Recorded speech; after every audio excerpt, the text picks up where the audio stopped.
welcome to the Security Women podcast, where we speak to women of various leadership roles throughout Canada's security industry.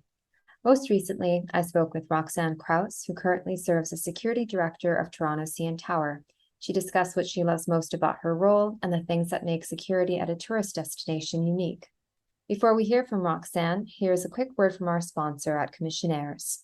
I have never really thought about a gender gap or a glass ceiling. I have kind of gone about my business of doing the best job I possibly can, and thankfully that was recognized. I always thought about my role as mitigating risk, balancing strategy, meeting the needs of our employees.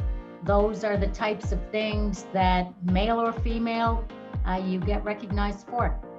My name is Cheryl Pfeiffer. I'm the Chief Operating Officer with the Commissionaires Ottawa Division.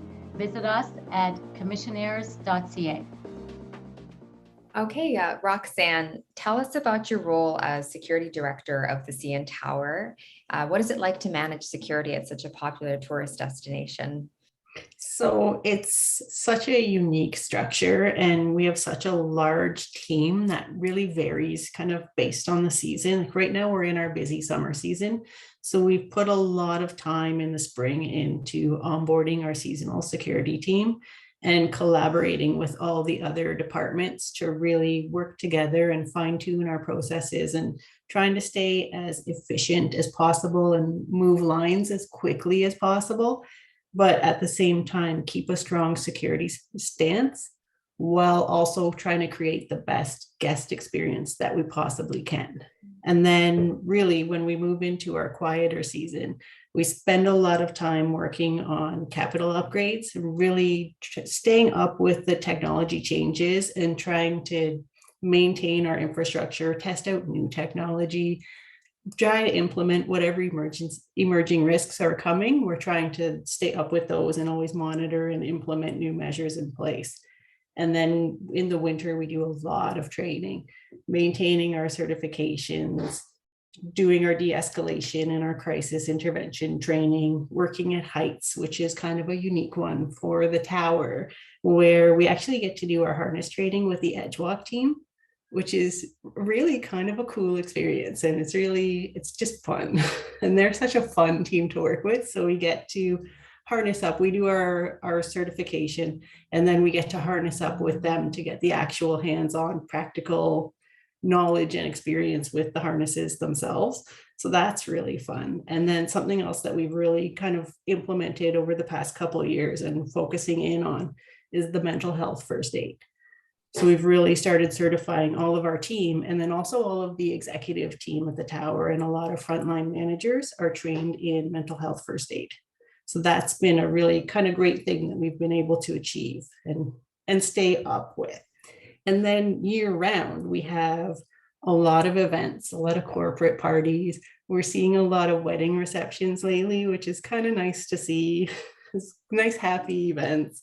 We're really excited to be welcoming back the stair climb in the spring. So that will be really nice to see that back up and running.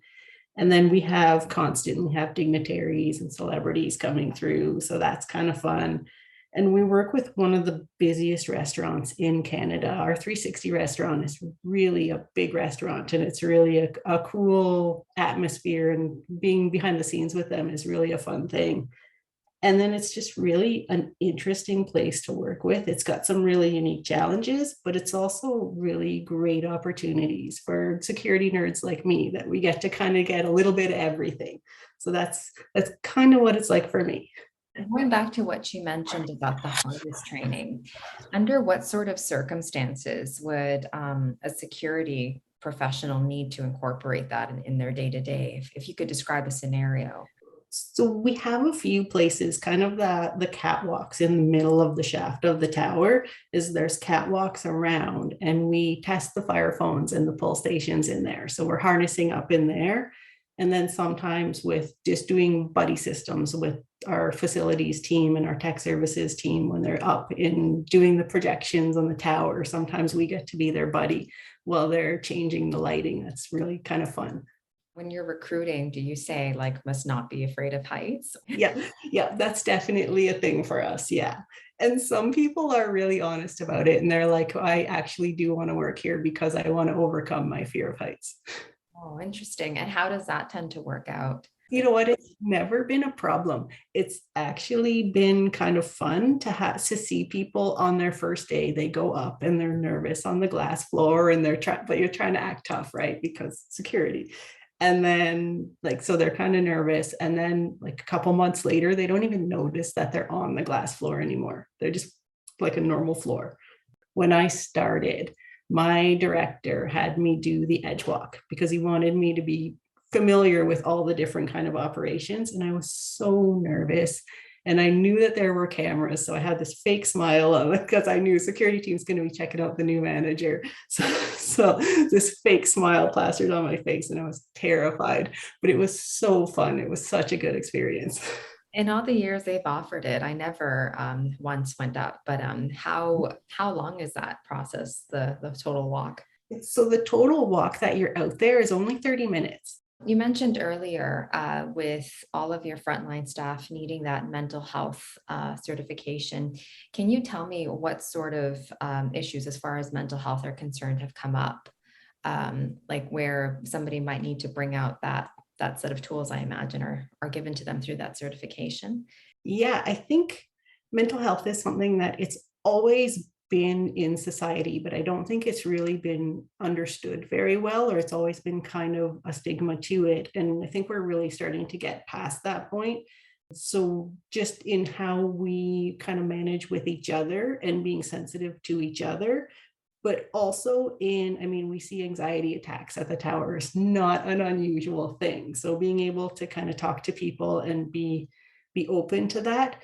But something we also in the past, we kind of used to see people in, we would see them as, you know, they're having an outburst and it's a security risk. But now we see it kind of reframed, where now we see it as this person's in crisis. They need help, not that they need a security response. They need help. And how do you approach people at the CN Tower who might be experiencing a panic attack? So a lot of times it happens in the elevators. And like that's kind of the, you know, they either don't make it in the elevator or they make it in the elevator, but they don't make it out of the elevator. And it's, I mean, it happens. It's not something you can always predict, but it's really just talking to people and just kind of bringing them back to they're in a safe place and they need to know that they're in a safe place. So just kind of bringing them back to where they are right now and, you know, tell me what you're seeing right now. Just deep breaths. What are you seeing? What are you feeling? Go through the five senses. And it kind of brings them back out of the what if scenario and worst case scenario back to the I'm here right now. There's people helping me. I'm safe. What would you say you enjoy most about your role at the CN Tower? Oh, the people. Definitely the people. So many aspects of that. Like the security team itself, it's such a strong team and they're so diverse, but also very inclusive. And it's so nice to see. It's so great. One of my favorite things with the team is when they pop their head in my window or into my office and they're shy and they're not sure if this is the right thing to do or not. And they ask, do you have a minute? I have an idea. And they present it. And it's always a good idea. I love it when that happens. And they're not sure like if they're bothering me or not. And they never are. It's the best part of the day. And it's such valuable insight that they have because they see the front line, they see the details that I don't always see when I'm trying to look at the strategic bigger picture. Things as simple as, you know, I noticed this one room that's not locked that maybe it should be, or the way our desk is set up is not very efficient. Could we rearrange it? And it's great. We've done full construction projects based on security guard feedback, which is just, I love it. The other thing I think is the collaboration with the other teams, being able to work with, like I said, EdgeWalk before and our guest services team and the kitchen staff. And it's just so fun, like to get to see all those different departments and how everything works, kind of like a very well-oiled machine that all does their different parts. And it works really well and we all work really well together. we get to see people from all over the world.